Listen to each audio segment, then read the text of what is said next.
পাকিস্তানের কাছে রীতিমতো মার খেয়ে ভূত হয়েছে ভারত। তারপরও মুখে তারা স্বীকার করছে না, বরং গত রাতে জাতির উদ্দেশ্যে নরেন্দ্র মোদী যে ভাষণ দিয়েছে তাতে মনে হচ্ছে যে তারা পাকিস্তানকে দয়া করেছে, মাফ করে দিয়েছে এবারের মতো। যদি আবার বেয়াদবি করে তাহলে আর রক্ষা নেই, এমন একটা বয়ান তিনি দিলেন একেবারে, যেটা আমার কাছে মনে হচ্ছে সেখানে মিথ্যা কথার ফুলঝুরি। দর্শক, অপারেশন সিন্দুরে কাঙ্ক্ষিত সাফল্য না পাওয়ায় বড়সড় ধাক্কা খেয়েছেন প্রধানমন্ত্রী নরেন্দ্র মোদী। পরিস্থিতি শান্ত থাকলেও সীমান্ত এলাকাগুলোয় থমথমে পরিবেশ। পাকিস্তানের কাছে ভারত হেরে গিয়ে নরেন্দ্র মোদী যে কোনো সময় আততায়ীদের গুলিতে মারা যেতে পারেন। ভারতের প্রধানমন্ত্রী নরেন্দ্র মোদীকে বিশ্বের সবচেয়ে বড় স্বীকৃত সন্ত্রাসী বলে আখ্যায়িত করেছেন পাকিস্তানের প্রতিরক্ষা মন্ত্রী খাজা মোহাম্মদ আসিফ। বিশ্বে সন্ত্রাসবাদ ছড়ানোর জন্য ভারতকে দায়ী করেছেন তিনি। পশ্চিম সীমান্তে যুদ্ধরত ভারত পূর্ব দিকে দৃষ্টি দেওয়ার মতো অবস্থায় ছিল না, আর সেই অন্ধত্বই কাজে লাগালো ঢাকা। কারণ আমাদের উপর সারা বিশ্বের নজর, আমাদের এই সময়টুকু ক্ষুদ্র একটা উইন্ডো অফ অপরচুনিটি। আসসালামু আলাইকুম দর্শক, নতুন একটা নিউজে আপনাকে স্বাগতম। প্রিয় দর্শক, মোদির উচ্চবিলাসী স্বপ্নে পানি ঢেলে দিলেন ডোনাল্ড ট্রাম্প। বিশাল বড় ধাক্কা খেল ভারত, কলিজায় আঘাত পেলেন মোদি। মোদিকে ভয়ঙ্কর সংবাদ দিল যুক্তরাষ্ট্র, জানা গেল চাঞ্চল্যকর তথ্য। এদিকে বাংলাদেশের মারাত্মক চাল, পাকিস্তানের সাথে যুদ্ধের মাঝে মোদিকে হতবাক করল বাংলাদেশ। ডক্টর ইউনূসের নতুন অ্যাকশনে মোদির চূড়ান্ত পরাজয়, বাজিমাত করল বাংলাদেশ। অপরদিকে পাকিস্তানের কাছে মার খেয়ে ভূত হওয়ার নরেন্দ্র মোদীর কণ্ঠে একই আওয়াজ। নরেন্দ্র মোদী কি পাগল হয়ে গেল? জানা গেল চাঞ্চল্যকর তথ্য।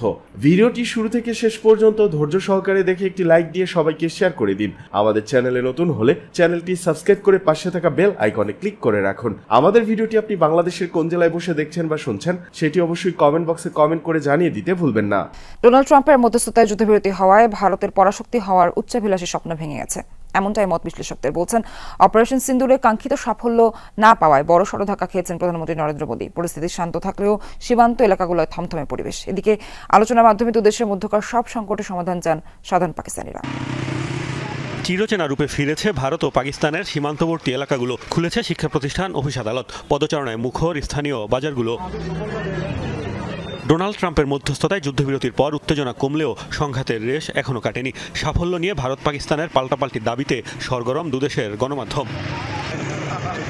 সন্ত্রাসবাদের অভিযোগে পাকিস্তানে অপারেশন সিন্দুর পরিচালনা করে পাল্টা আঘাত পেয়েছে ভারত। তৃতীয় পক্ষ অর্থাৎ যুক্তরাষ্ট্রের মধ্যস্থতায় তাদের থামতে হয়েছে। এই পরিস্থিতিতে বিশ্লেষকরা বলছেন বড়সড় ধাক্কাই খেয়েছেন নরেন্দ্র মোদী। দক্ষিণ এশিয়ায় একক আধিপত্য প্রতিষ্ঠার যে উচ্চাভিলাষী স্বপ্ন তিনি দেখেছিলেন তাতেও গুড়ে বালি। ভারত ভেবেছিল তাদেরই বিজয় হবে, প্রধানমন্ত্রী মোদীর অবস্থান আরো শক্ত হবে, কিন্তু অপারেশন সিন্দুর নিয়ে আমার মূল্যায়ন হলো মোদীর অবস্থান আরো দুর্বল হয়েছে। কৌশলগতভাবে এই অঞ্চলে কর্তৃত্ব স্থাপনের যে আকাঙ্ক্ষা ছিল ভারতের, সেটা অনেকটাই ক্ষীণ। এই অভিযান নিয়ে যে ধরনের সমর্থন পাওয়ার আশা করেছিল ভারত সরকার, সেটি তারা পায়নি। বর্তমানে পরিস্থিতি শান্ত থাকলেও পুরোপুরি আতঙ্ক কাটেনি ভারত নিয়ন্ত্রিত কাশ্মীরের বাসিন্দাদের। যুদ্ধবিরতি লঙ্ঘনের শঙ্কায় তারা।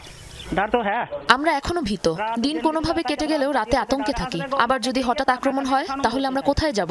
সরকারের কাছে আবেদন করছি আমাদের অন্য কোথাও স্থানান্তরিত করা হোক। সাধারণ পাকিস্তানিদের আশা বৈরিতা নিরসনে সংঘাতের পরিবর্তে আলোচনার পথকে বেছে নেবে প্রতিবেশী দুদেশের সরকার। পাকিস্তানের উপর চাপ প্রয়োগের জন্য বারবারই পেহেলগামের ঘটনার মতো পরিস্থিতি তৈরি করে আসছে ভারত। তবে সংঘাতের কোনো ইতিবাচক দিক নেই। দুদেশের মধ্যে গুরুত্বপূর্ণ বিভেদগুলো আলোচনার মাধ্যমে সমাধান হওয়া উচিত, এটা সঠিক পন্থা। এদিকে চলমান সংঘাতে দুদেশের সীমান্তবর্তী এলাকার ক্ষতিগ্রস্ত নাগরিকরা সরকারের কাছে ক্ষতিপূরণ দাবি করছেন। রাত তখন গভীর। ভারতের সামরিক ঘাঁটিতে আলো জ্বলছিল টেবিলের ম্যাপে, রাডার স্ক্রিনে। সীমান্তে যুদ্ধের দামামা বেজে উঠেছে। পাকিস্তান ভারতকে লক্ষ্য করে একের পর এক আকাশে ছুটছে ক্ষেপণাস্ত্র। বিমান বাহিনী ও স্থল সেনা মোতায়েন হয়েছে পূর্ণমাত্রায়। ভারত যেন সব শক্তি দিয়ে সামলাচ্ছে পশ্চিম দিকের সংঘাত। ঠিক তখনই পূর্ব দিগন্তে ঘটে গেল এমন এক ঘটনা যা কোনো উপগ্রহ চিহ্নিত করতে পারেনি, কোনো গোয়েন্দা সংস্থা আজ করতে পারেনি, আর ভারতের চাণক্য নীতিকেও স্তব্ধ করে দেয়। বাংলাদেশ, যে দেশটিকে ভারত এতদিন দায়িত্ববান ছোট ভাই মনে করে এসেছিল, সেই দেশ আচমকা নিষিদ্ধ ঘোষণা করল ভারতের প্রধান রাজনৈতিক মিত্র দল শেখ হাসিনার নেতৃত্বাধীন আওয়ামী লীগকে। এটা শুধু কোনো দলের নিষিদ্ধ হওয়া নয়, বরং ভারতের এক দীর্ঘকালের স্ট্র্যাটেজিক প্ল্যানের ওপর কফিনে শেষ পেরেক ঠোকার মতো। কারণ সময়টা ছিল ভয়াবহ, স্পর্শকাতর। পশ্চিম সীমান্তে যুদ্ধরত ভারত পূর্ব দিকে দৃষ্টি দেওয়ার মতো অবস্থায় ছিল না, আর সেই অন্ধত্বই কাজে লাগালো ঢাকা। জুলাই 2024, যখন শেখ হাসিনার সরকার বিক্ষোভকারীদের উপর নির্বিচারে গুলি চালায়, জাতিসংঘের হিসাব মতে 14,400 মানুষ নিহত হয়। এই গণহত্যার দায়েই ইউনূস অন্তর্বর্তীকালীন সরকার আন্তর্জাতিক স্বীকৃতি পায় আওয়ামী লীগের রাজনৈতিক উচ্ছেদে। ভারতের দিক থেকে তখন আসতে পারত চূড়ান্ত কূটনৈতিক চাপ, এমনকি সরাসরি হস্তক্ষেপ। কিন্তু তখন ভারতের মনোযোগ পুরোটাই সীমাবদ্ধ ছিল পাকিস্তানের আকাশে উড়তে থাকা রাফাল নিয়ে। ভারতীয় বিশ্লেষকদের মতামত, ঢাকা বুঝে গিয়েছিল এই যুদ্ধজর্জর ভারত কিছুই করতে পারবে না, আর সেই হিসেবেই হানা দিল মুহূর্তের ভিতরে বিপ্লব। ভারতের বহু পুরনো একটি স্বপ্ন বাংলাদেশে স্ট্র্যাটেজিক ডেপথ তৈরি করা। চিকেন নেক অঞ্চল অর্থাৎ পশ্চিমবঙ্গ থেকে উত্তর পূর্ব ভারতে যাওয়ার যে সরু ভূখণ্ডটি ভারতীয় ভূগঠনের অন্যতম দুর্বলতা, তা রক্ষা করতে ভারতের দরকার ছিল বাংলাদেশে রিগ্রুটমেন্ট স্পেস। শেখ হাসিনার সহযোগিতায় সেই স্বপ্ন কিছুটা বাস্তব হয়েছিল। যোগাযোগ, সামরিক ট্রানজিট, এমনকি চট্টগ্রাম বন্দর পর্যন্ত ভারতের নিয়ন্ত্রণে ছিল। কিন্তু হঠাৎ করে আওয়ামী লীগ নিষিদ্ধ হওয়ার পর ভারতের সে স্বপ্ন ছিন্ন ভিন্ন হয়ে গেছে। এখন আর রংপুর বা চট্টগ্রামের কোনো অংশ ভারত ব্যবহার করতে পারবে না, বরং এই অঞ্চলে ভারতের প্রবেশই এখন নিরাপত্তার হুমকি হিসেবে বিবেচিত।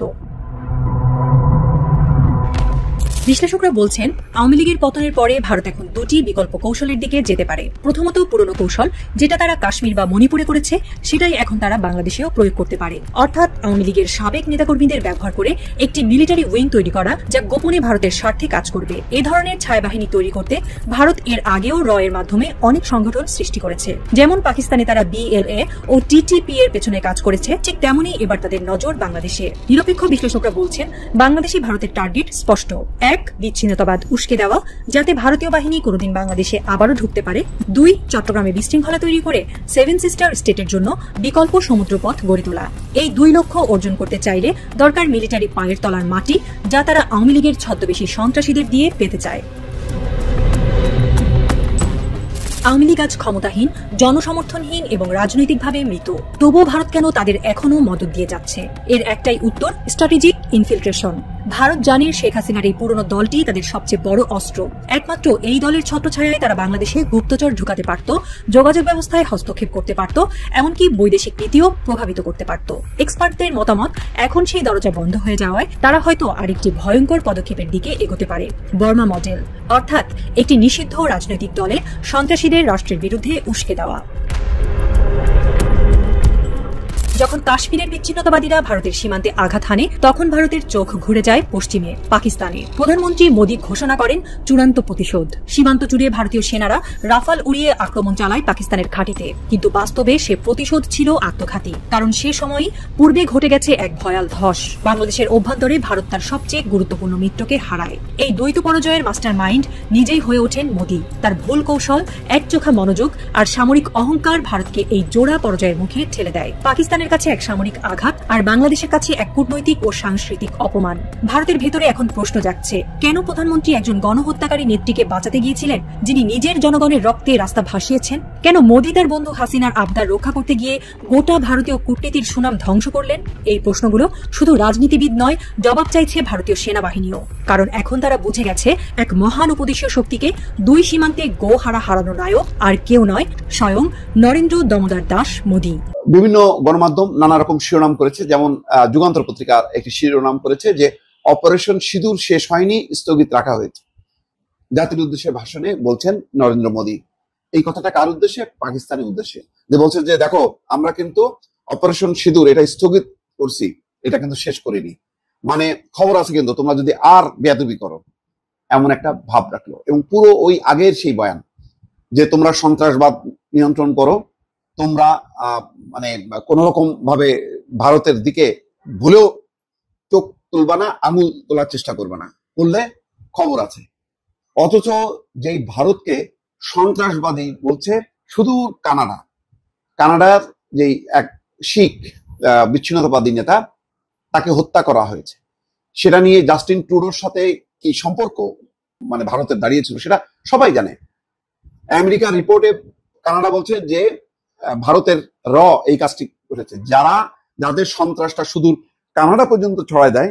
আর সেই ভারত অভিযুক্ত করে যে আমরা শান্তির দেশ, যত সন্ত্রাসবাদ বা সন্ত্রাসী কার্যক্রম সব পাকিস্তান থেকে হয়। আর পাকিস্তান বলছে যে আমরা ভারতের মদতপুষ্ট বিভিন্ন সন্ত্রাসী গোষ্ঠীর কর্মকাণ্ডে, যেমন সাম্প্রতিক সময় বেলুচিস্তান সহ আরো অনেকগুলো যেগুলি নিষ্ক্রিয় হয়ে গেছে, যেসব সন্ত্রাসী গোষ্ঠী, তাদেরকে অর্থ দিচ্ছে, তাদেরকে জাগিয়ে তুলছে যে তোমরা সন্ত্রাস করো। শেহবাজ শরীফ পাকিস্তানের প্রধানমন্ত্রী নিজেই বলছে যে আমরা সন্ত্রাসবাদে আমরা নিজেরাই বিপর্যস্ত অবস্থা, আমরা কেন অন্য দেশের সন্ত্রাসী কর্মকাণ্ড করতে যাবো, কি লাভ আমাদের? কিন্তু না, ভারত এগুলি আন্তর্জাতিক তদন্তের ধার ধারে না। কিন্তু দেখেন আবার মায়ের খেয়ে যখন কি একদম চরম দশা, তখন তাড়াতাড়ি আমেরিকাকে অনুরোধ করছে যে ভাই পাকিস্তানকে থামাও, ঠেকায় দিছে। তাহলে এই সমস্ত ঘটনাগুলো, তাদের 5টা যুদ্ধ বিমান গেছে, তাদের সেই ক্ষেপণাস্ত্রের গুদাম ধ্বংস হয়েছে, তাদের আধুনিক মানে আকাশ প্রতিরক্ষা ব্যবস্থা সেটা ধ্বংস হয়েছে, হাজার হাজার কোটি টাকা তাদের যে সামরিক সরঞ্জাম ধ্বংস হওয়ার পর এমন একটা ভাষণ দিলেন নরেন্দ্র মোদী যেন তারাই মানে মারাত্মক কিছু করে ফেললো। নরেন্দ্র মোদী বলছেন পাকিস্তানের জানা উচিত হামলা এখনো শেষ হয়নি, সন্ত্রাসবাদী স্থাপনার বিরুদ্ধে পাকিস্তানের পদক্ষেপ নেওয়ার প্রতিশ্রুতি দেওয়ার পরেই এগুলো কেবল স্থগিত হয়েছে। মনে হচ্ছে পাকিস্তান এমন ভাবে বলছে যে ভাই এবারের মতন মাফ করে দেন দাদা, আমরা আর এইগুলি আমরা করবো না, সন্ত্রাস করবো না, আমাদের এবারের মতন ক্ষমা করে দেন প্লিজ। এইরকম একটা ভাব তুললো। মানে নরেন্দ্র মোদী তো অবস্থা আসলে খারাপ, সে এই যুদ্ধে চরমভাবে পরাস্ত হয়েছে। এখন এটা যদি তুলতে যায় তাহলে যা আছে তার একক সংখ্যাগরিষ্ঠতা ওটাও শেষ হয়ে যাবে, এবং পরবর্তীতে আর বিজেপি নরেন্দ্র মোদীর নাম থাকবে না ভারতে।